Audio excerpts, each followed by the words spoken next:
મારું નામ Bhargav Kargathiya, અન્નદાતા agro centre Mangrol. આપણે મહેશભાઈની વાડી આવેલા છે મેણેજ ગામે. મહેશભાઈ, આપનું ગામ, તાલુકો અને જિલ્લો જણાવો. મારું નામ મહેશભાઈ નારણભાઈ ચાંડેરા, ગામ મેણેજ, તાલુકો માંગરોળ, જિલ્લો જુનાગઢ. તો એમને પૂછીએ, બાયોશ્યોરનો ઉપયોગ કરેલો છે, એમનો રિઝલ્ટ આપણે મહેશભાઈ જણાવશે. બાયોશ્યોરનો ઉપયોગ આમાં 2 વખત કરેલો છે.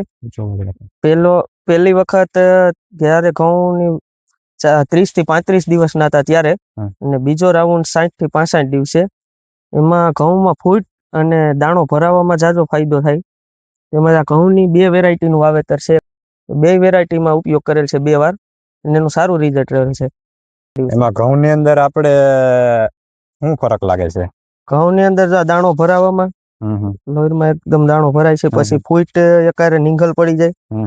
ને એક હરખો ઘઉં પિયુષભાઈ આપણે બતાવજો ઘઉંની અંદર કે શું ફરક દેખાય છે. દાણા ચડવામાં સારું લાગ્યું તમને? હા. તો બીજા કોઈ ખેડૂત મિત્રોને તમારા આની ભલામણ કરવી હોય તો શું કહેવામાં? આનો ઉપયોગ બીજા કોઈ ખેડૂત મિત્રોને કરવો હોય તો સારું રિઝલ્ટ મળે છે. ત્યારે કોઈ બીજા ખાતર કરતા આનું રિઝલ્ટ સારું રહે. આપણે એમ કે લીવર વાપર્યું કે ના પેલા ઉપયોગ કરેલો? ના, પહેલી વાર. હા, તમે જાણો છો ઓર્ગેનિક છે? હા, ઓર્ગેનિક વસ્તુ છે. મહેશભાઈ, તમે આ બાયોશ્યોર વાપર્યા પછી તમારા બીજા કોઈ મિત્રો કે ખેડૂતોને ભલામણ કરેલી છે બાયોશ્યોર નહીં?